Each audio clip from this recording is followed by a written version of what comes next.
પ્રભુ ચમત્કાર કરશે. શ્રદ્ધાવાન બની, ધીરજવાન કરી, પ્રયત્ન કરતા રહી અને કદાચ ખૂબ પ્રયત્ન કરીને પણ ધાર્યું ન મળે, એમાં પણ ભગવાનની કંઈક યોજના હશે જ. આ ઈશ્વર ખૂબ અર્થપૂર્ણ કાર્યો કરે છે.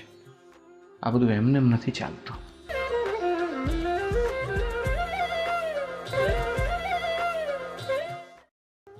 કોઈ ભલાઈનું કામ કરવામાં, કોઈને પૈસાથી કે અન્ય રીતે મદદ કરવામાં, કોઈને વારંવાર મદદ કરવામાં, પૂજા પાઠ કરવામાં, ધ્યાન કરવામાં, પુસ્તકો વાંચવામાં બહાર લાગતો હોય તો કોઈ ઉત્તમ વિચાર સાથે મારાપણાની ભાવના જોડી દો.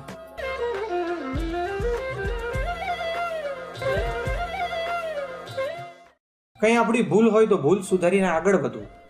દુઃખદ ઘટના બની હોય તો તેના નિવારણના ઉપાયો કરવા, પણ શાંત ચિત્તે આગળ વધવું. એવું બને કે પ્રભુએ તમારા માટે આગળ કઈ વિશેષ યોજના ધારીને રાખી હોય જે તમારી કલ્પનામાં પણ ન હોય.